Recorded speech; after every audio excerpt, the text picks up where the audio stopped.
Assalamualaikum warahmatullahi wabarakatuh. Perkenalkan, nama saya Almira Minatur Rofiah dengan NIM 1263082121181. Saya merupakan mahasiswa dari Universitas Islam Negeri Sayyid Ali Rahmatullah Tulung Agung, program studi Psikologi Islam. Nah, tujuan saya membuat video kali ini yaitu untuk memenuhi tugas dari mata kuliah studi Quran Hadis. Sebelumnya di sini saya akan berbicara atau membahas tentang hadis sahih dan hadis hasan. Untuk yang pertama yaitu hadis sahih. Pengertian dari hadis sahih secara bahasa yaitu hadis yang sehat, selamat, sah, sempurna dan juga tidak sakit. Kemudian mengenai pengertian dari hadis sahih menurut istilah ini banyak sekali pendapat-pendapat dari para ulama, diantaranya dari Al-Hafidz Ibnu Hajar. Ia berkata bahwa hadis sahih adalah hadis yang diriwayatkan oleh orang yang adil, sempurna keras ingatannya, kemudian bersambung-sambung terus sanadnya kepada Nabi Muhammad SAW. Untuk pendapat lain mengenai hadis sahih yaitu hadis yang berhubungan atau bersambung sanadnya dan diriwayatkan oleh perawi yang adil, dobit, dan kemudian diterima dari perawi yang sama dalam segi kualitasnya dengan sampai pada akhir sanad, tidak syadz dan tidak pula berilat. Untuk yang selanjutnya yaitu kriteria dari hadis sahih. Yang pertama, sanadnya bersambung atau biasanya disebut ittisal al-sanad. Artinya, setiap periwayatan dalam sanad hadis menerima riwayat hadis dari periwayat terdekat sebelumnya. Nah, keadaan itu berlangsung sampai akhir sanad hadis itu. Menurut Imam Bukhari, suatu hadis dapat disebut sanadnya bersambung itu apabila murid dan guru atau rawi pertama dengan rawi kedua benar-benar pernah bertemu walaupun hanya satu kali. Yang kedua yaitu periwayat harus bersifat adil. Kriteria periwayat yang adil itu yang pertama Islam, yang kedua mukallaf, yang ketiga melaksanakan ketentuan agama atau bertakwa, dan kemudian yang keempat memelihara muru'ah.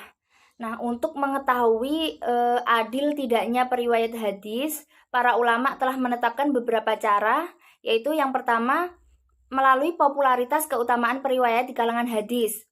Nah, kemudian yang kedua, penilaian dari para kritikus periwayat hadis. Dalam penilaian dari kritikus periwayat hadis ini berisi pengungkapan kelebihan atau al-ta'dil serta kekurangan atau al-tarjih dari periwayat hadis tersebut. Kemudian yang ketiga yaitu penerapan kaidah al-jar wa al-ta'dil. Selanjutnya yang ketiga, periwayat hadis bersifat dobit. Kata dobit itu dapat diartikan dengan kuat hafalannya. Kriteria dari dobit itu juga ada beberapa, yaitu yang pertama, periwayat harus memahami dengan baik riwayat hadis yang telah didengar. Kemudian yang kedua, periwayat itu harus hafal dengan baik riwayat hadis yang telah didengar atau diterimanya. Kemudian yang ketiga, periwayat itu mampu menyampaikan riwayat yang dihafalnya dengan baik kapan saja ia menghendaki, dan juga sampai saat yang menyampaikan riwayat itu kepada orang lain. Nah, untuk cara mengetahui kedobitan periwayat hadis itu bagaimana sih? Yang pertama, diketahui berdasarkan kesaksian para ulama. Kemudian diketahui berdasarkan kesesuaian riwayatnya dengan riwayat yang disampaikan oleh periwayat lain yang telah dikenal kedobitannya. Terus yang ketiga yaitu periwayat yang sekali-kali mengalami kekeliruan tetap dinyatakan dobit asalkan kesalahan itu tidak sering terjadi. Jika ia sering mengalami kekeliruan dalam meriwayatkan hadis, maka ia tidak disebut dengan dobit. Kriteria yang keempat yaitu terhindar dari syadz. Syadz itu adalah hadis yang diriwayatkan oleh periwayat sikoh atau terpercaya dan juga bertentangan dengan riwayat-periwayat yang lebih sikoh, yang lebih terpercaya. Nah, bagaimana hadis yang mengandung syad itu? Hadis yang mengandung syad yaitu yang pertama, hadis itu memiliki lebih dari satu sanad. Yang kedua, periwayat hadis seluruhnya merupakan sikoh. Yang ketiga, matan dan atau sanad hadis itu mengandung pertentangan. Kemudian kriteria yang kelima yaitu terhindar dari ilat. Secara bahasa, ilat itu artinya cacat, kesalahan baca, penyakit, keburukan. Nah, sedangkan menurut istilah ahli hadis, ilat itu sebab yang tersembunyi yang dapat merusak kesohihan hadis. Ini berarti suatu sebab yang tidak tersembunyi dan tidak samar serta tidak merusak kesohihan hadis itu tidak disebut dengan ilat. Yang selanjutnya ada tingkatan hadis sohih. Nah, berkaitan dengan kualitas para perawi atau sanad suatu hadis, dikenal apa yang disebut dengan asah al-asanid, yaitu jalur sanad yang dianggap para perawinya itu paling sahih berdasarkan kesempurnaan pemenuhan syarat-syarat kesahihan suatu hadis. Nah, kriteria dari hadis sahih itu ada 7 tingkatan, yaitu yang pertama, hadis yang disepakati oleh Bukhari dan Muslim. Yang kedua, hadis yang diriwayatkan oleh Bukhari saja. Yang ketiga, hadis yang diriwayatkan oleh Muslim saja. Yang keempat, hadis yang diriwayatkan sesuai dengan persyaratan Bukhari dan Muslim. Yang kelima, hadis yang diriwayatkan menurut persyaratan Bukhari. Dan yang keenam, hadis yang diriwayatkan menurut persyaratan Muslim. Kemudian tingkat selanjutnya adalah hadis sahih menurut imam-imam hadis yang lainnya, tetapi tidak mengikuti syarat Bukhari dan Muslim. Seperti contohnya hadis dari Ibnu Huzaimah dan juga Ibnu Hibban. Nah, kemudian kita berbicara tentang hadis hasan. Hadis hasan secara etimologi, hasan itu artinya sifat musabahah yang artinya indah atau bagus. Tetapi secara istilah ini pengertian hadis hasan juga beragam pendapatnya. Yang pertama ada pendapat dari Tirmidzi. Ia menjelaskan bahwa hadis hasan merupakan hadis yang diriwayatkan dan tidak terdapat pada sanad perawi yang berdusta. Jadi tidak ada sanad perawi yang berdusta dan hadis tersebut tidak syadz serta diriwayatkan pula melalui jalan yang lain. Kemudian ada lagi pendapat dari para ulama hadis.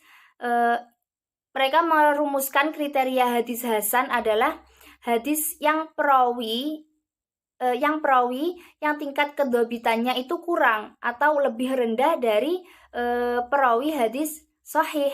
Hal ini dikumpulkan oleh Ibnu Hajar bahwa hadis hasan adalah hadis sahih yang perawinya memiliki sifat dobit lebih rendah dari yang dimiliki oleh perawi hadis sahih.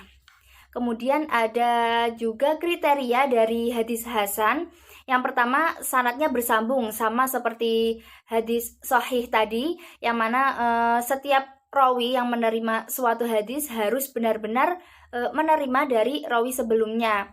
Nah, kemudian kriteria yang kedua yaitu perawinya bersifat adil, sama juga seperti hadis sahih itu bersifat adil itu senantiasa berbuat takwa. Nah, dan juga dapat menjauhi dosa-dosa yang besar ataupun bahkan menjauhi dosa-dosa yang kecil dan juga meninggalkan hal-hal yang bersifat mubah.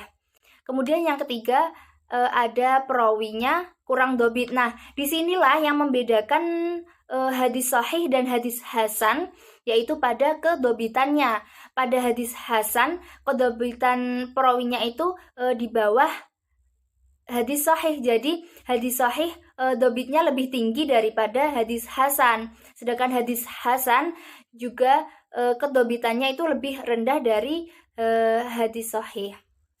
Kemudian kriteria yang keempat yaitu terhindar dari syadz juga, sama seperti hadis sahih. Kemudian yang kelima terhindar dari ilat. Selanjutnya di sini saya akan memberikan contoh dari hadis sahih dan juga hadis hasan.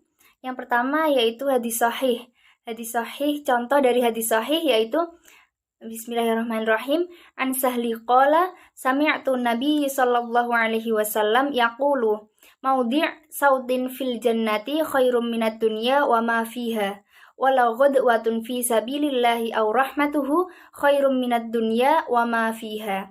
Artinya dari Sahl bin Sa'ad As-Sa'idi, ia berkata, aku mendengar Nabi Muhammad sallallahu alaihi wasallam bersabda, tempat cemeti di surga lebih baik daripada dunia dan seisinya. Berpagi hari atau sore hari di jalan Allah lebih baik daripada dunia dan seisinya.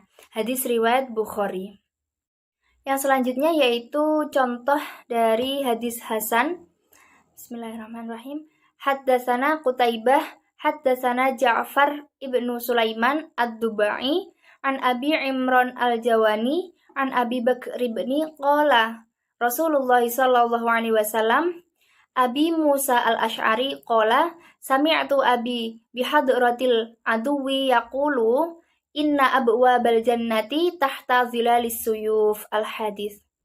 Artinya yaitu diriwayatkan oleh Tirmidzi, ia berkata telah menceritakan kepada kami Qutaibah, telah menceritakan kepada kami Ja'far bin Sulaiman al-Dabai dari Abi Imran al-Juwaini dari Abu Bakar ibnu Abu Musa al-Ash'ari. Dia berkata, aku mendengar ayah berkata di hadapan musuh.